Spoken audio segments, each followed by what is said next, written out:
Oke, ya bisa kita lihat ini basic dari style komponennya, style div. Terus iya, ini backtick nih. Bukan kurung ya. Oke.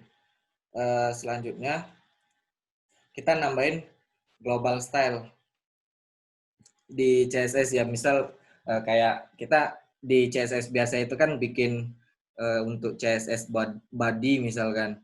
Nah, itu bisa kita tambahin di global style-nya aja. Contohnya ini. Kita create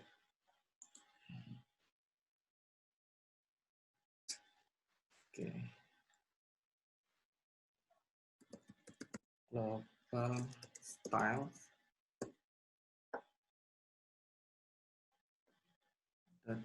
.cs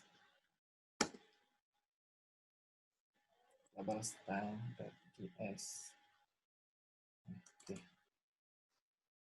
Nah, kita import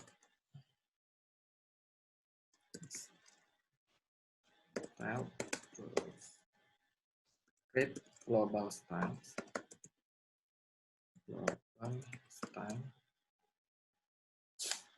create global style from style component.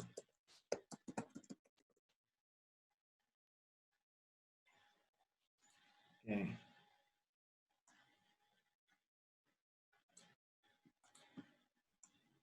Ke style component. Nah,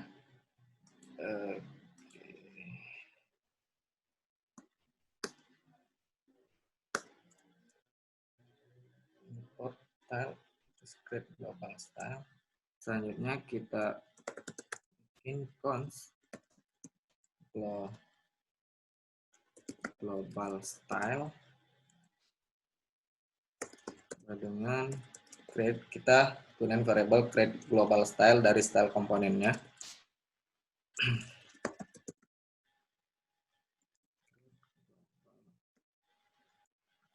Style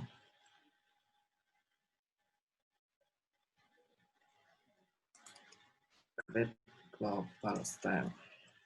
Oke, langsung.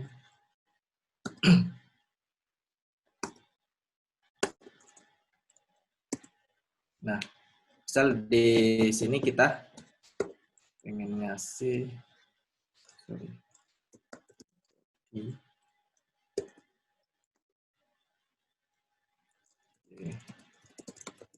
background color sama yellow.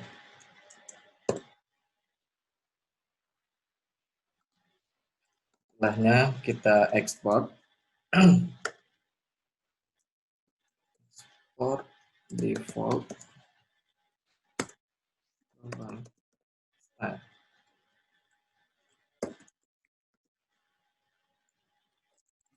Oke. Nah, selanjutnya kita tinggal panggil lagi di app.js.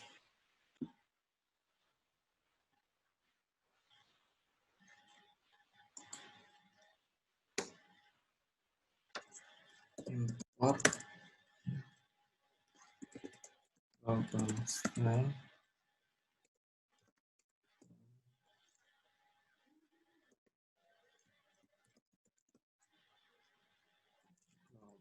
style. Oke. Nah, biar enak kita ngelihatnya, kita hapus dulu nih.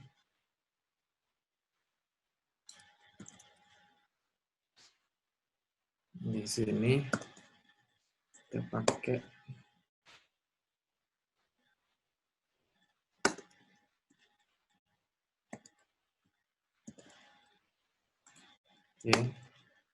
kita pakai global style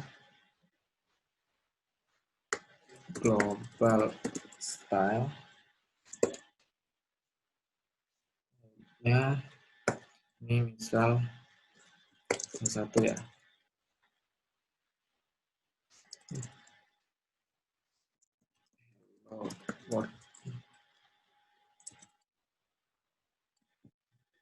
Nah, di sini kita pakai global style untuk memberi warna backgroundnya itu tadi yellow. Terus kita coba, oke, terus stop.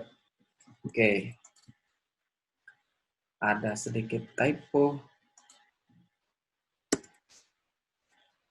Nah,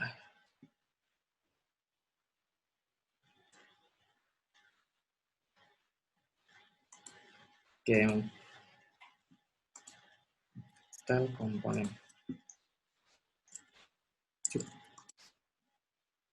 Oke, kita coba lagi.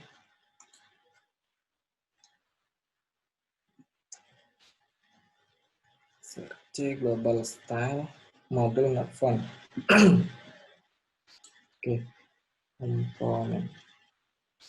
Nah, kita coba lagi. Oke, ini ada yang lain.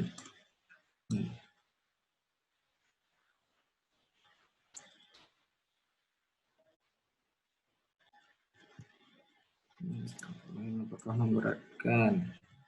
Kalau misalkan div-nya banyak, apakah harus pakai ID atau class?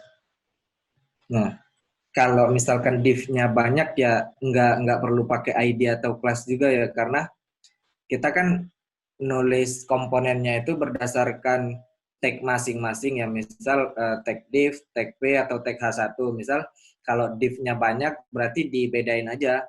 Yang pertama mungkin untuk div main div, kita kasih nama nama style komponennya itu main div. Terus jika ada div yang lainnya lagi, kita tinggal tambahin lagi namanya itu. Kita ubah aja namanya. Nggak perlu ditambahin kelas atau ID juga sih. Karena dari konsep dasarnya style komponen itu udah cukup. Oke ya. Nah, sambil kita nunggu.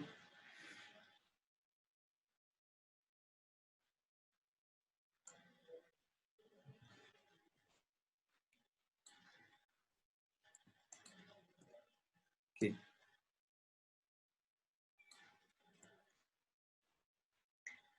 Mana pertanyaannya? Mungkin nggak kita taruh style komponen. Oke, ini udah.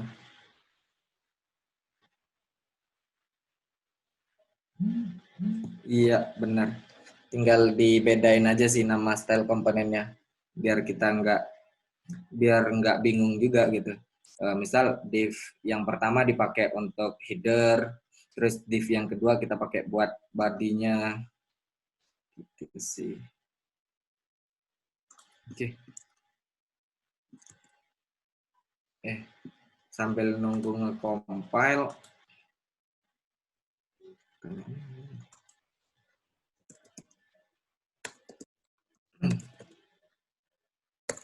Ini teman-teman sambil nyobain juga atau enggak nih?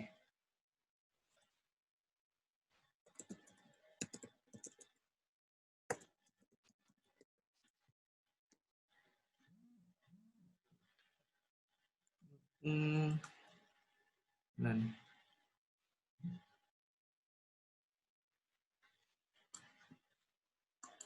oh nyoba dikit-dikit, oke.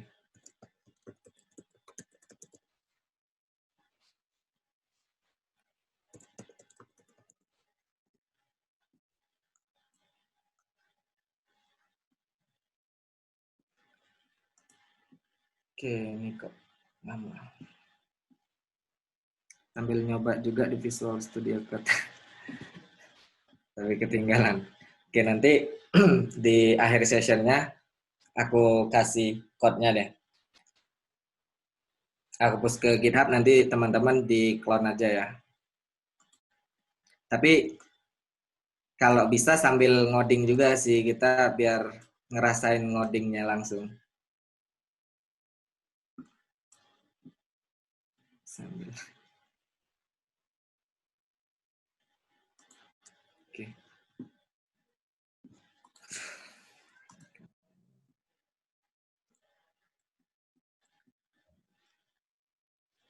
Teman.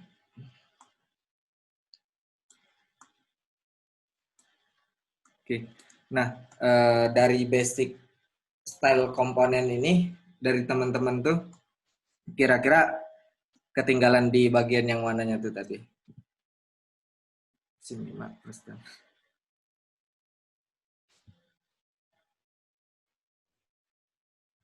Oke.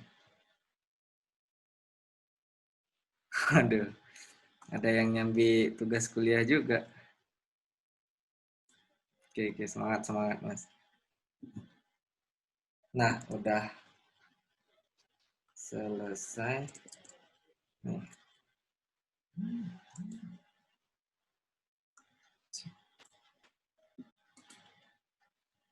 kita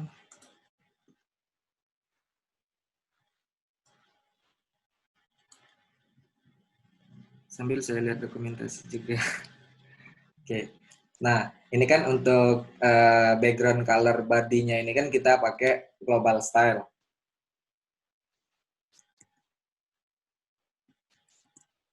Jadi, oke, oke.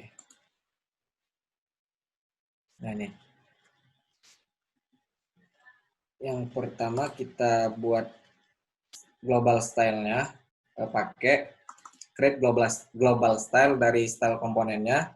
Selanjutnya ini kita nggak pakai tag lagi nih yang mau kita pakai, kita langsung aja tuh.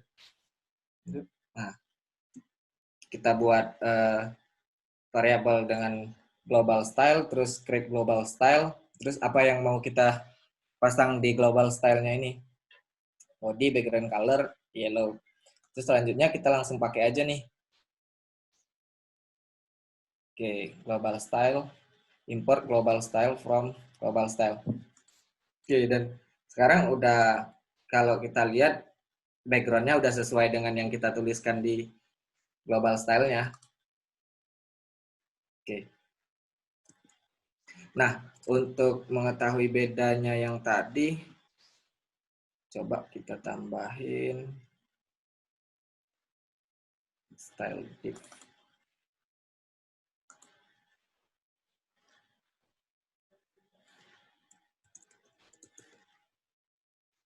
Style div. Untuk dulu. Oke.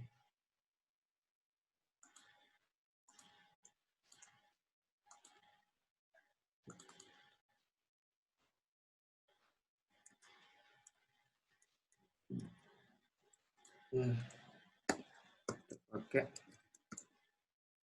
Style div.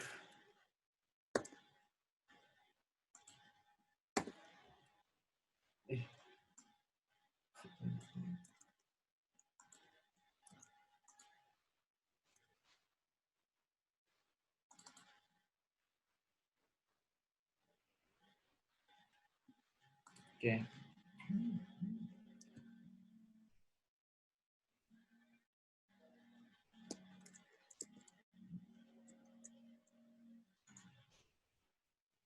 Nah, kalau kita lihat di inspect elemennya, dia udah nge-generate CSS langsung.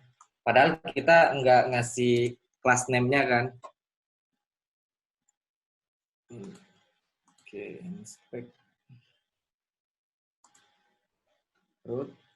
Selanjutnya, nah di div ini kan tag div nih awalnya.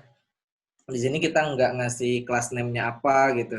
Cuman ketika udah di generate atau udah di compile, si class name-nya itu langsung ke generate nih, langsung punya class. Nah ini yang makanya kita nggak perlu lagi pusing nentuin nama kelasnya. Dan ini pun di generate-nya ini secara unik, nggak akan sama dengan yang lain. Oke. Nah, selanjutnya kita nambahin Google Font nih. Oke.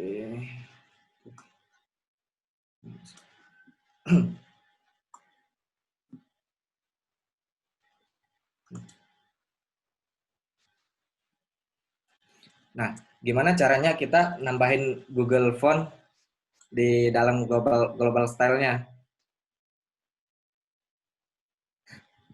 Oke, kita coba import semuanya. Nah, oke. Nah, di sini ada dua cara nih. Yang pertama kita langsung masukin di global style-nya yang kita buat tadi, terus kita bisa import juga di file index.html-nya yang di folder public React.js. Di folder public, terus index.html.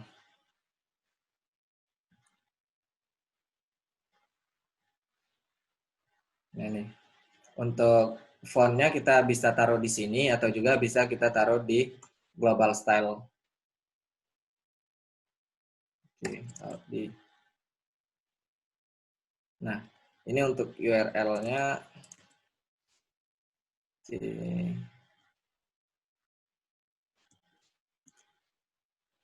Untuk URL fontnya teman-teman bebas milih ya. Mau yang apa? Maksudnya mau yang font apa aja gitu. Itu di font.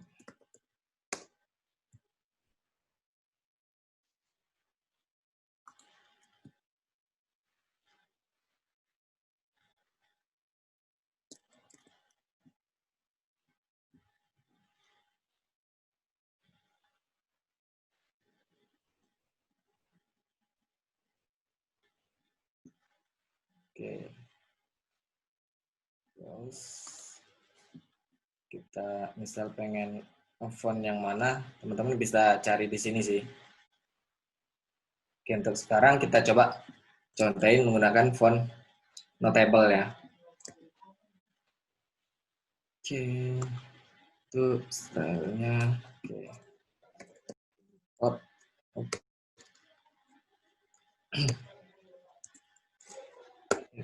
import URL itu ada font is on slash css di table. Table. Nah, oke. Ini di bodinya kita tambahin font family. Notable. Sans serif. Oke. Kita coba compile lagi. Hmm.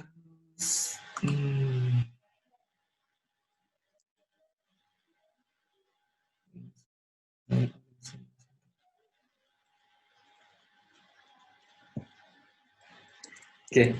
Nah, kalau teman-teman nanya pakai extension apa ya? Bisa pakai extension style komponen. Oke. Style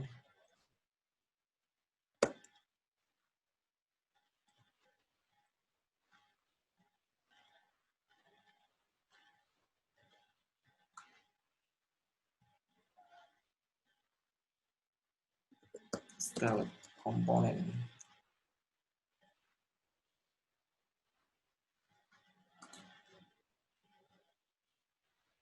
Nah,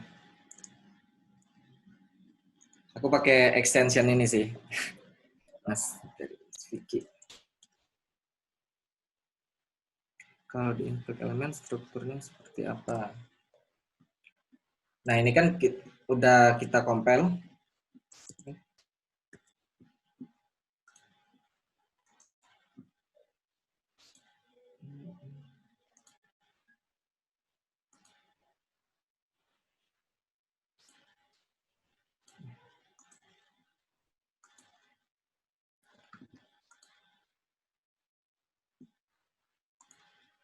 Nah, kita lihat di sini untuk bodinya udah ada font family-nya notable sesuai dengan yang kita pasang di global style-nya ya.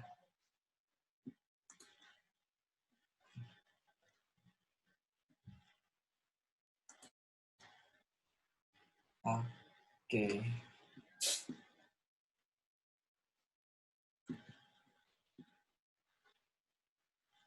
Nah, mungkin untuk basic-basic style komponen segini aja sih. Kalau teman-teman misal masih bingung, boleh ditanya-tanyain aja. Terus untuk apa ya?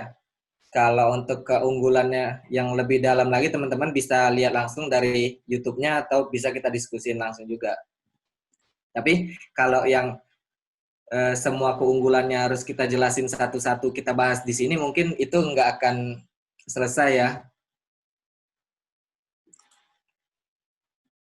Oke.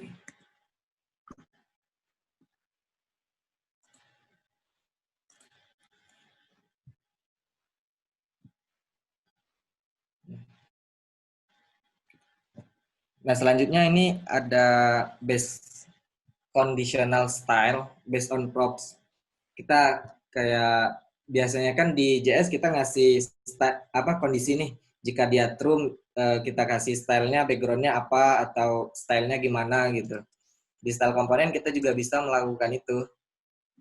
Contohnya, oke, kita buat di sini export fonts.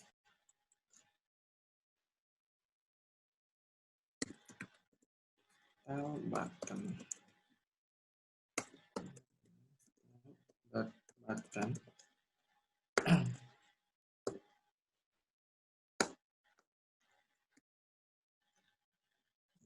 kita kasih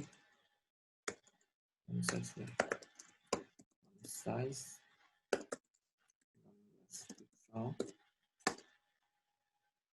selanjutnya background.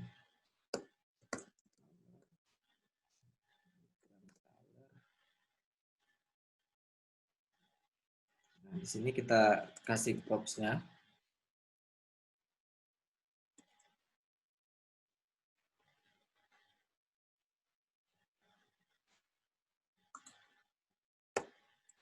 Oke.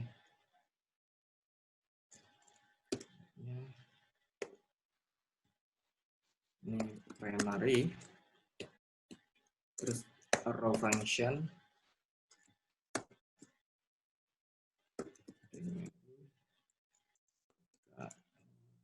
terus kita kasih background black. Sorry. Terus kita kasih black, terus false, kita kasih blue.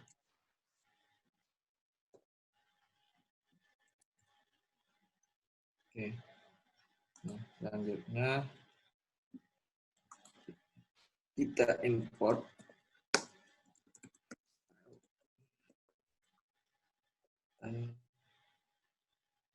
kita pakai di sini style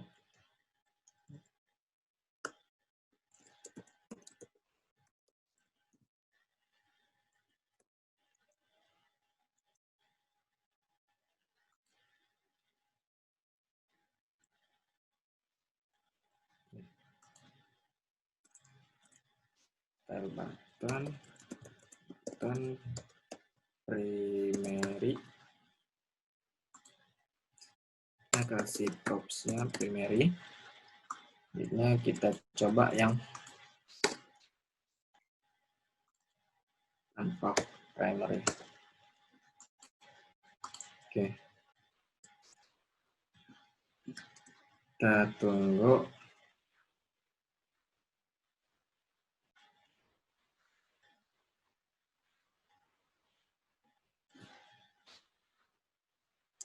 Nah,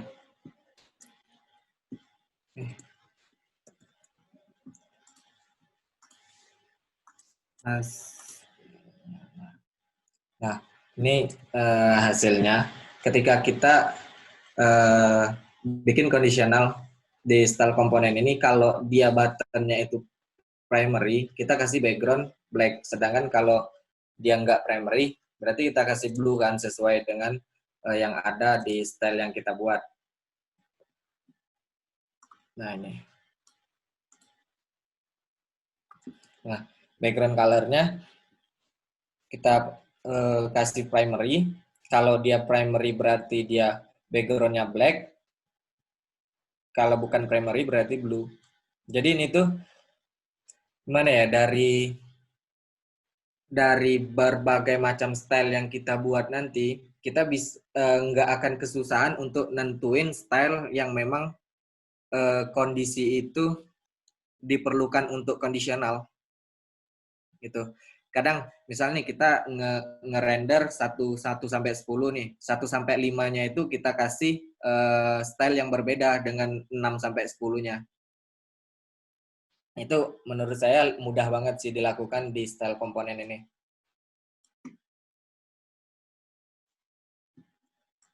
Oke. Nah, ini untuk contohnya juga. Button. Oke. Selain primary, juga bisa kita tambahin kayak font big atau big gitu. Oke, dah. Mungkin di sesi kali ini kita pengenalannya baru basic sama penggunaan basicnya gimana. Dari teman-teman jika ada yang mau ditanyain coba disampaikan aja di chatnya, di Q&A-nya.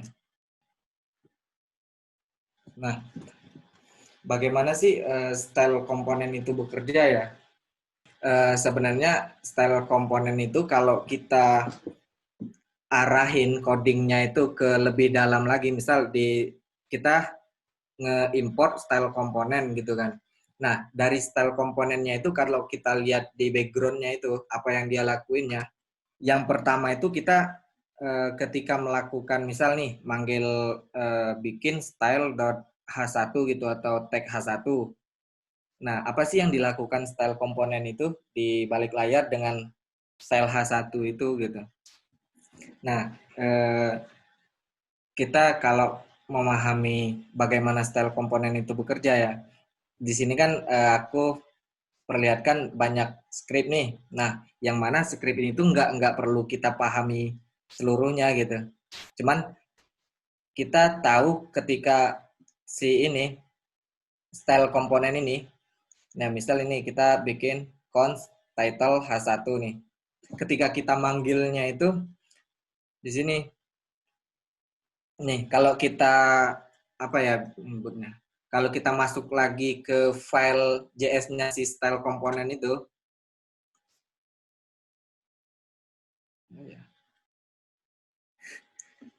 bingung kata-katanya. Oke. Okay. Sebenarnya sederhananya gini nih. Setiap kali kita manggil style H1, kita benar-benar manggil fungsi yang mengembalikan function lain gitu. Manggil function, terus dia mengembalikan function lain. Nah, ada function terakhir, itu disebutnya itu function template. Dari sini nih. Nih, constructor with option. Terus dari constructor with Nah, dari sini tuh constructor with option dia nyimpan parameter style komponen sama tag-nya. Ya, dari sini tuh kita bisa lihat nih kalau si style komponen itu bisa ngasih komponen yang lebih dari satu sesuai dengan yang kita request ya ke style komponennya. Ya. Selanjutnya nih, kalau kita lihat style object memiliki key untuk setiap elemen DOM dan value-nya adalah function. Mengambil tag dan mengembalikan function lain dengan style komponen dan tag sebagai parameternya. Itu kita lihat dari sini. Nih, style komponen dan tag ini sebagai parameternya ini dilakukan oleh construct with option. Nah, mungkin kalau kita bahas sekarang ini kayaknya masih terlalu pusing banget deh cara kerjanya style komponen. Mungkin di pertemuan berikutnya itu kita ada session yang ngejelasin style komponen terus sekaligus kita praktek penggunaannya. Gitu sih. Nah, tadi kan ada function terakhir tuh yang namanya function komponen, yang namanya function template. Function template itu function dapat kita akses saat memanggil style H. Kita mungkin tahu persis apa function ini, tapi kita tidak bisa memberikan argumen sebanyak yang kita inginkan, dan fungsi komponen konstruktor yang merupakan function style komponen yang diteruskan sebelumnya sebagai parameter akan mengurusnya. Nah, kalau kita terjemah ini dari kata-kata ini, berarti kita itu nggak perlu mikirin gimana caranya si style komponen itu mengembalikan function yang kita inginkan gitu, atau komponen yang kita buat. Kita cukup bikin aja sesuai dengan basic konsep dasar style komponennya. Selanjutnya dia masuk ke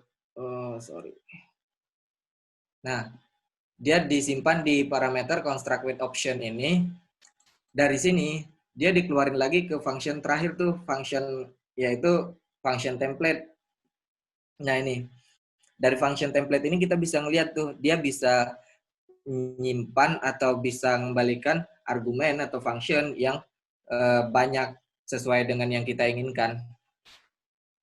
Gitu sih. Nah, dari codingan ini tuh kita nggak perlu dipahami karena akan ribet juga kalau kita pahami semua dari codingan ini.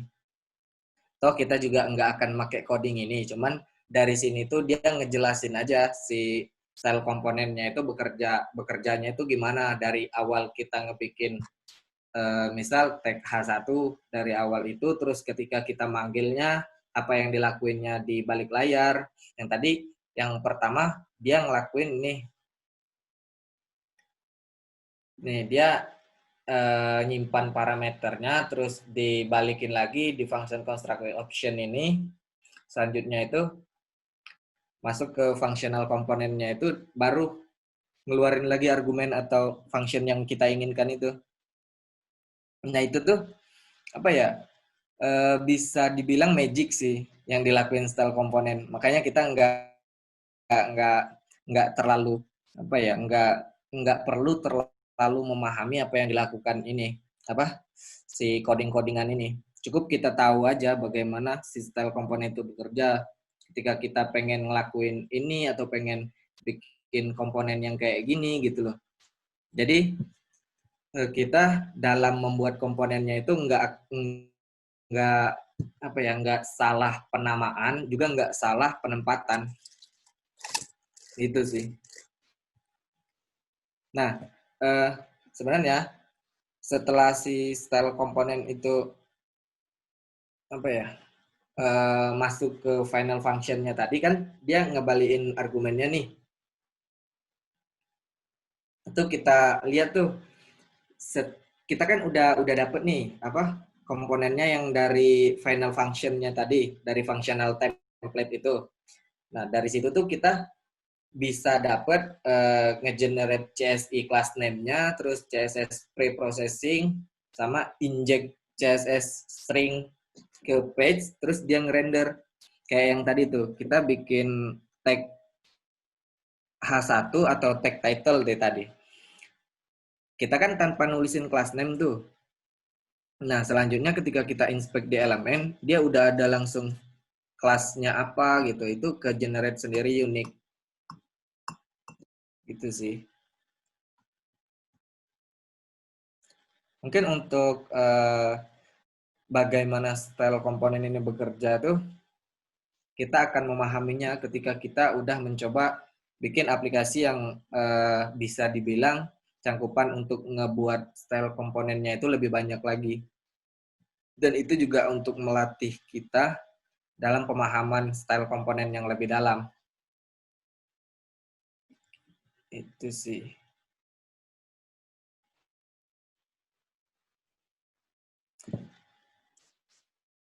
Nah, mungkin untuk pengenalan bagaimana style komponen itu bekerja hanya sebatas ini aja.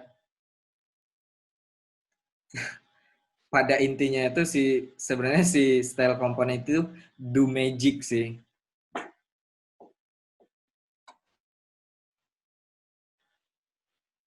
Oke.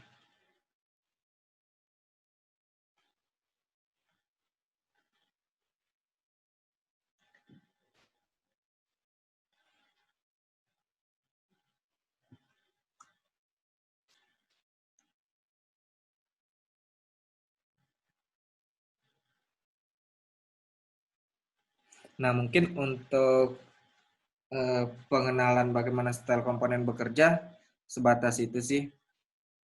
Mungkin dari teman-teman ada yang pengen nanya-nanya lagi deh.